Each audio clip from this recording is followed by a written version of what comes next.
You might have heard that the rise of synthetic opioids like fentanyl have led to a record number of overdose deaths in Portland.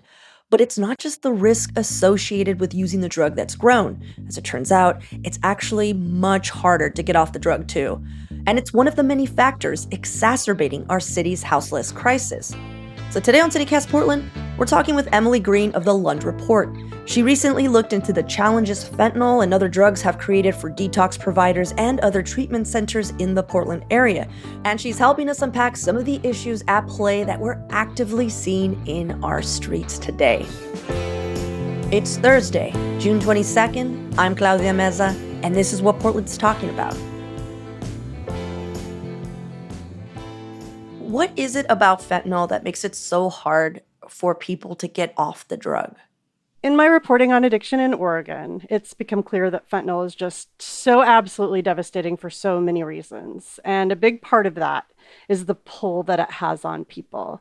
For starters, fentanyl is so potent and highly addictive that it really accelerates the addiction trajectory. And by that, I mean from the time between when a person starts using to the time when their life is completely falling apart becomes much shorter.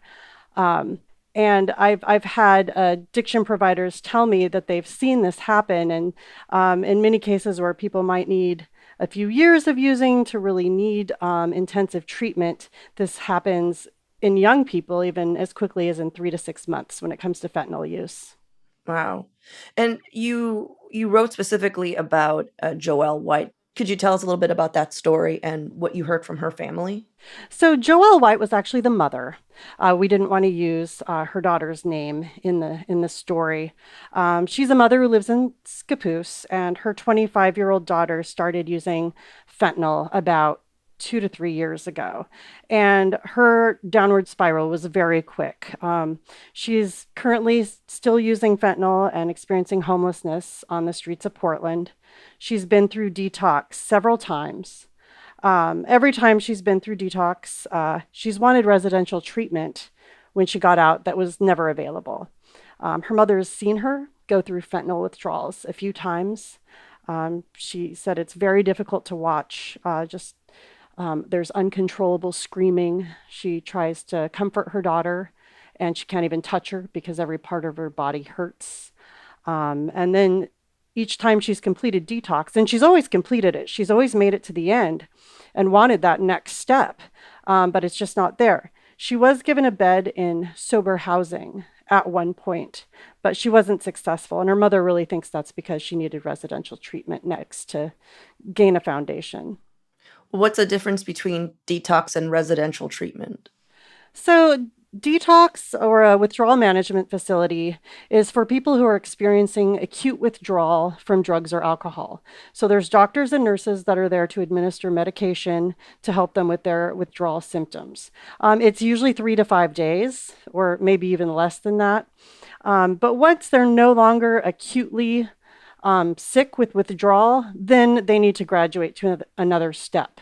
So residential treatment is going to be like a 30-day program where they might move into an inpatient treatment facility for a certain amount of time. They start, the recovery process and the counseling and then those sorts of things. Like where the actual work starts, essentially. Absolutely, because that work can't start when a person is, in the throes of agonizing withdrawal. And let's talk about that detox, because your article also stated that because people have become so addicted, because this drug looks so different in the detox process, that our old models are not really helping people recover after detox. Basically, this recovery program, this drug-free housing, isn't working as well as it used to. Could you explain a little why? Yeah, another challenge with fentanyl is that the withdrawal lasts a lot longer. I spoke to Solara Salazar. She runs West Coast Housing. It's 6 sober houses. And she said that she's had 0 people who use fentanyl that have come to her houses straight from detox be successful. Often when they show up, they're sweating, They're still really sick. They're still having really intense cravings. They're no longer at that acute stage where they can be kept in a detox, but they're still in a place where there's going to be a strong desire to use again to Hmm. make the pain go away. And in addition to that, just because of the pull of fentanyl and how highly addictive it is, and the kind of mental state and just physical state that people get into, and there's a lot of polysubstance use going on too. So it's often, not just fentanyl. Meth is a big part of this as well. But they really aren't ready to be independent in a house. They need a little more help to get on their feet and prepare for a successful recovery journey. Yeah, you just said meth, and I remember, last year it coming out that the meth that was hitting the streets was very different from the meth of before, and that it was pushing people to psychosis quicker than ever. So, what I'm hearing is this double whammy of, this crazy potent meth that's making people psychotic, and then this fentanyl that is making them crave drugs. Do you think this is at all exacerbating the houseless crisis that Portland is having right now? I mean, it's a lot of people were just like, "Oh, the pandemic." I grew up with houseless people. I grew up in LA. There's a difference between the houseless people I grew up with and what I'm seeing in downtown. It looks like zombies are walking around. I think what we're seeing is that, and this is what providers tell me, people are just so much more acutely ill. I want to be clear, meth doesn't necessarily cause psychosis in everyone who uses it, but if there's any kind of genetic predisposition for mental illness, it's going to really exacerbate that. You've got a lot of sleep deprivation happening. Folks experiencing homelessness, oftentimes, especially women, they don't feel comfortable sleeping at night, so they'll use substances to stay awake so they can protect themselves. And I've felt a change too. I know what you're talking about. I worked in Old Town at Street Roots for 7 years before coming to the Lund Report. And the last few times I've been down there, it just kind of feels different. I don't know if it's Mhm. because I've been removed, for so long, but I just see so many more people who are so much more ill Yeah. and just, really seem to be struggling. And providers say that this is what they're saying too. People come back, the same people are coming back over and over again. Each time they see them, they're a lot sicker. Their mental illness is more severe. And a big part of the issue is that they're not getting help when they need it. They're getting one part of the system. They're not getting the next step or the next step. There's so many gaps where people can fall out that it's hard to really recover. Yeah, that's interesting. These drugs are clouding a nuanced issue. And I feel like it's become so multi-pronged that I can imagine why service providers or the city is having a hard time trying to put it, trying to hold it. Because it's like you can't just put a mentally ill person in housing. That's not going to work, right? Like they're going to want to leave or they're going to go back to drugs or whatever. And then you can't just detox someone and then not give them, as you stated, the residential treatment, the therapy. Because usually it's like, well, if you have a drug dependency, you go here. And if you're houseless, you go here. It feels like the majority of the houseless population is having a drug dependency issues. I'm speaking out of turn here, I don't know, but that's what it feels like when I go out there. It doesn't make sense to me. Well, I think, when we're speaking about homelessness, there's a lot of different types of homelessness. I think what we're talking about is the visible chronic street homelessness. I think there's a Gotcha. lot of people experiencing homelessness who are in their cars or campers. They might be camped somewhere a little less visibly. They might be couch surfing. I hate to, paint any group with a broad brush. I think, though, that for folks who are dealing with addiction issues, mental health issues, or in a lot of cases, both, as people aren't getting the help they need, and as the housing crisis, the pandemic, all these other factors are compounding, homelessness to begin with, the group of people that are really sick is just growing. Well, let's take a quick break here. And when we come back, Are houseless people battling addiction on the streets even seeking out help?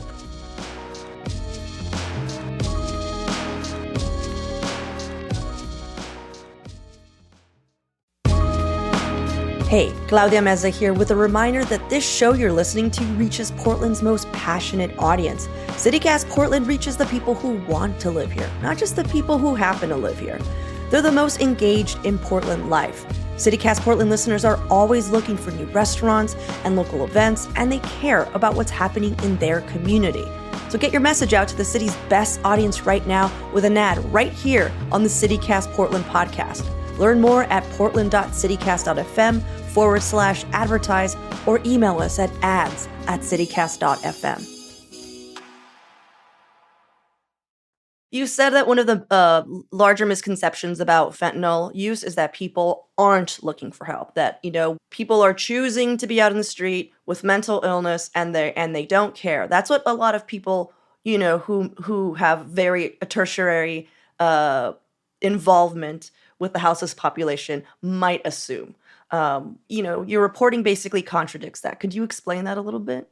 Yeah, I mean, looking into fentanyl, I wanted to see like how is this impacting detox facilities, and I was pretty surprised to find out that at Hooper, which is the largest detox in the state, actually, they're operating about 55 beds here in Portland.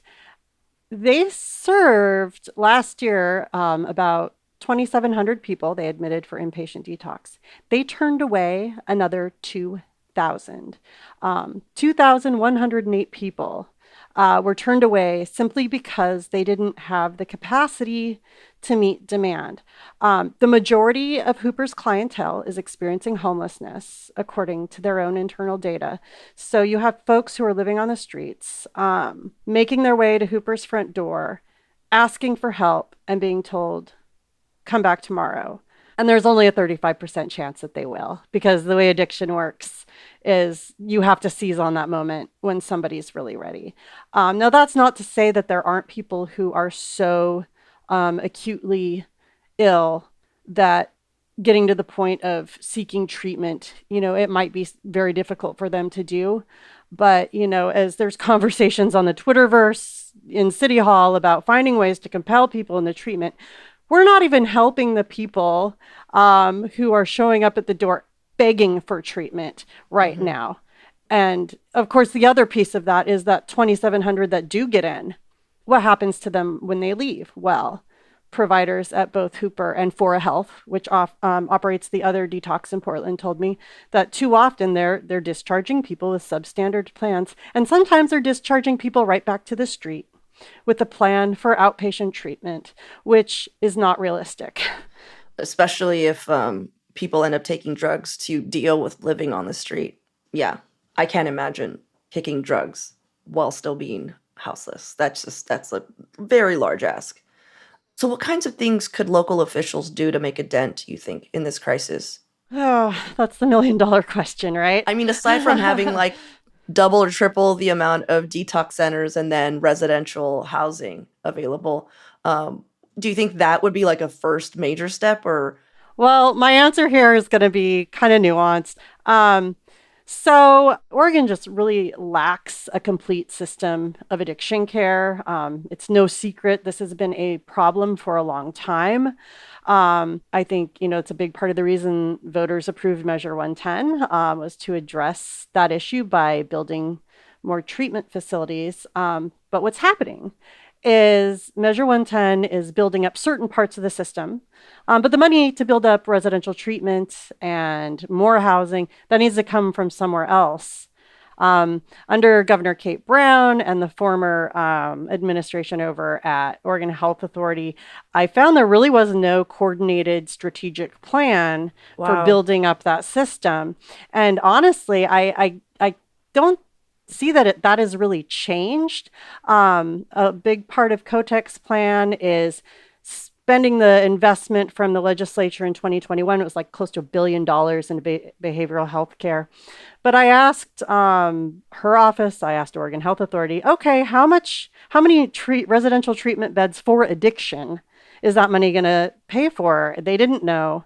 They didn't know how many new beds were going to be Hold on, hold on. treated. How Yeah. can you have $1 billion and have no plan? I'm assuming it's just this part of the larger picture, or are you saying they have $1 billion and you're saying that they don't have any kind of strategy? That's what I'm saying. I mean, Wow. a lot of the money of that $1 billion, a lot of it's going to the mental health system. Gotcha. I think there's a lot of planning around diverting people away from the Oregon State Hospital. But whenever Mhm. you ask about addiction, they point to that investment in behavioral health. But the reality is that in Oregon, the addictions care system and mental health system are very separated. There's Mm, all kinds of reasons for that. And a lot of that money really isn't going to addiction care at all. mm. So Kotick had a budget request to create new beds, but neither her office nor OHA knew how many beds that would create. So we still are in a place where we're building up parts of the care system, but these huge gaps remain, and it's really unclear how we're going to fill them. Hmm. It is nuanced because it seems like you can't really separate, in a sense, the mental health issues that we're having and the drug addiction issues that we're having since they're feeding into each other. So if you're not taking care of the recovery aspect, then yes, it doesn't matter how hard you build up this other system here of just mental health, all the state hospitals are going to be overwhelmed and we're still going to have a houseless issue. Our crisis is still going to continue. And so there has to be more of a, what I'm hearing is like a holistic strategy looking at the problem at hand. And they're probably looking at, from, I used to work at the government and I remember what numbers we would use and it was always 5 years old. Do you know what I mean? It's like, finally, we have the funding for the thing we wanted 5 years ago. And by then, it's like the whole world's changed. And so, if ever, just so you guys know, that's the big, like, if anyone's like, why is the government always 5 or 10 years behind? It's because then you would have to redo all your research at that moment. And usually you don't have funding for that. You just got funding to take care of that problem 5 years Well, and ago. I that really speaks to what's happening here too in so many ways, because even the system that's being built up isn't necessarily taking into account all the new challenges from the new landscape of drugs. I mean, fentanyl, more potent meth, the combination of the two, and it's posing a lot of new challenges that probably are going to require a little more creative thinking to Mhm. really address. I've heard from people with lived experience who advocate for better treatment systems that even if we stand up a whole new system of care, if it's based on all the old models, it might not help a lot of people now, Mhm. because the idea that 30 days of residential treatment can help somebody who's been chronically using meth for years is not realistic. They need, in some cases, months and months of treatment just to get their mental faculties back to be able to really start recovering. Yeah. So if the state system is a long way off, how are care providers coping? How is everyone on the ground floor who's actually trying to service uh, this population of our community? Like, how are they keeping everything together? Well, I think, there's a lot of workforce shortages in behavioral health right now. And that probably has something to do with it. Jennifer Hartley, she's the medical director over at Fora Health, told me it's really hard and it's just heartbreaking to have to turn away people who are, begging for help or, discharging them back to homelessness when they're saying, please. She said people actually, if they find out that at the end of detox, they're not getting a bed in a residential treatment center, they'll just get up and leave, Wow. because what's the point? And then you also have the other challenge is Medicaid reimbursements don't cover the cost of care for addiction care. Really? Wages are low. So even if you've got all this money to throw at the issue, you have workforce challenges that have to be overcome too. So it's there are so many problems Hmm. that have to be addressed to really fix the system here in Oregon. Wow. Could you give us one silver lining, Emily, please, before before I turn my computer off forever? When it works. And sometimes it is working. There are services out there. I interviewed one gentleman who His story was really interesting because he was a sociology professor at one point. He was writing policy papers for think tanks over on the East Coast. Series of unfortunate events in life, and he started using crystal meth. In the summer of 2021, he was shirtless, wandering around in extreme psychosis on the streets of Portland. He had a broken leg. His name is Jonathan Amrose, and he was thinking about jumping off the Burnside Bridge. And in a state of psychosis, he said, God told him, your daughter's not going to remember you this way. He made it to Hooper. He was turned away because they were full. It was a Friday. He went out and used again, but he made it back. He made it back on Monday. He got in. When he got out, he got into a program. It was supportive housing, but he got both mental health and addiction treatment through NARA together. Pretty intensive for 7 months. And today he's doing great. He's actually working for Central City Concern. He's been promoted 4 times. He's working in their, internal communications department. His office is just a couple blocks from where he was camping 2 years ago. But I think, when you can see how drastically people can turn around, and can come out of it, in some cases with the right treatment, I guess that's the silver lining. I just, hopefully Oregon gets to a place where we can see more of that. Well, thank you, Emily. Thank you so much for all the work that you do, keeping us informed of the fentanyl crisis here in the state. We appreciate your work. Thanks for giving me a platform to talk about it.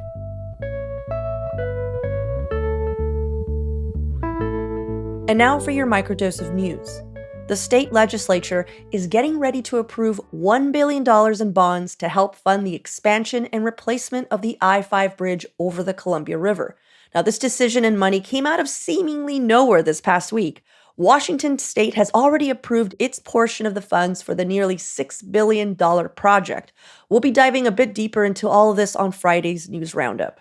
And hundreds of Multnomah County mental health workers are authorized to write involuntary holds for people who they believe are imminent risks to either themselves or others. But according to documents obtained by Willamette Week, the city's dedicated law enforcement alternative, Portland Street Response, has been denied that same privilege. It's the latest example of how Portland Street Response is being set up to fail. The city has already decreased Portland Street Response's funding, among other institutional obstacles to the program's success. A program that, I will add, has worked exceedingly well in nearly every other city it's been properly implemented in. Just ask Denver.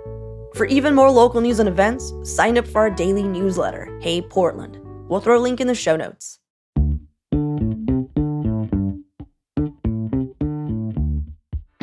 That's all for today here on CityCast Portland. We'll be back tomorrow morning with more from around the city. Until then, see you at Slim's.